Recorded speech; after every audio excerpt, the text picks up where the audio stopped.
Hey YouTube, if your stage struggles to get a good recommendation rate, don't worry, I got you. Today I will show you 5 tips and tricks to instantly level up your game, plus a few bonus quality of life secrets at the end. So let's jump right in with number 1.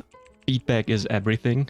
One of the biggest differences between an average stage and a polished one is feedback. So what I mean by that is when a player does something, the game needs to respond in some sort. And to demonstrate this, I have prepared 2 chests and 2 coins. If we start with the chests, if they just pop open silently, it feels a little flat. But if you want the player to earn some coins and you put a little bit of an extra animation and sounds, that feels much more rewarding. So the same thing happens with the coins. One is animated, the other isn't. And if you pick up a coin and there's no sound, it just feels empty.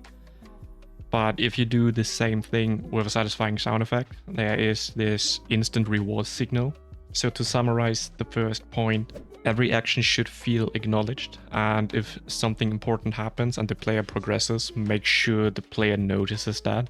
And this brings me right to number 2, which I call show and don't tell. And this is actually a widely repeated tip in creative writing, but it absolutely applies to game design as well.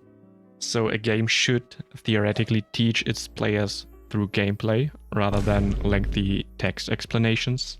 And if your stage requires a long block of text to explain what needs to be done, then that's usually a red flag, especially in Miliastra Wonderland, where most of the stages are short in nature. So what I suggest is, instead of telling players what to do, show it to them. And for this, let's take a look at the first Boomerang puzzle in my game Legend of Manekina. And I want you to take a moment and maybe pause the video and try to spot how many hints I put in there to guide the player.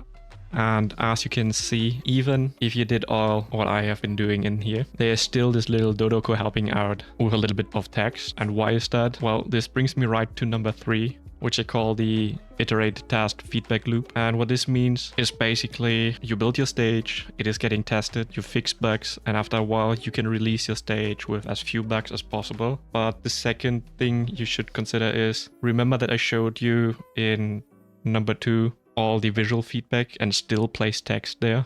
And the reason why I did this is because of feedback I got from other players. Because you always have to keep in mind, your game will be played by players that might have never played anything outside of Genshin. And while your stage is intuitive to you, this might not necessarily be the case for everyone. And one of the early feedbacks I got was people leaving my stage simply because they couldn't figure out what to do in the first Boomerang puzzle. So by listening to feedback and fixing a critical part, I got no longer any negative feedback regarding the tutorial area. And I think at this point it's also good to mention, don't take negative feedback too hard, but learn from it and improve your current stage. And just remember, you're not just designing the stage for yourself, but you're designing it for your audience. And with that being said, let's go to number 4, which is the visual appeal.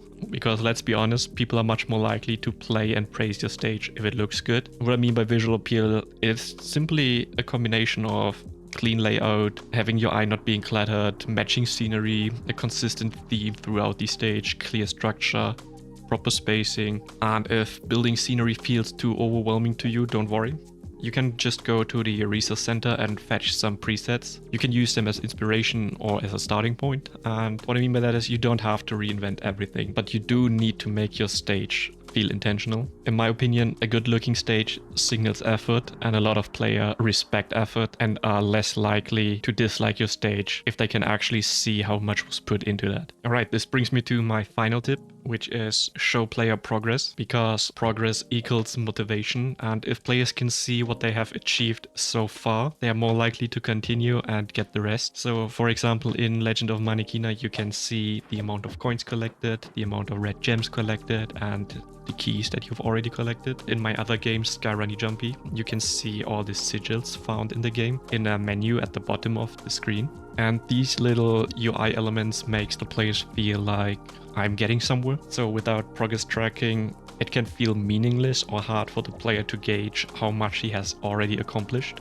So finally, some Miliastra Wonderland specific tips. I always recommend, if you're making a game where you can move around a lot in a 3D environment, implement an unstuck button. What I mean by that is it can always happen that a player gets stuck in geometry. It just happens. But having a button at the ready where they can teleport back to a safe spot is always a plus. And it should be in every game right now. Then for harder stages that are longer, especially parkour stages, have checkpoints, because nobody wants to replay 10 minutes because of one mistake. And finally, remember, you know the editor, but your players do not necessarily know. And what I mean by that is, you know the limitations of the editor, that you cannot implement a keyboard, but your players might expect keyboard input for a game like Wordle or other guessing games. And you can put in countless hours and implement a manual keyboard. There will always be those that complain about not having proper keyboard support. And in classic stages, especially because they are new, they might not realize that once you have selected your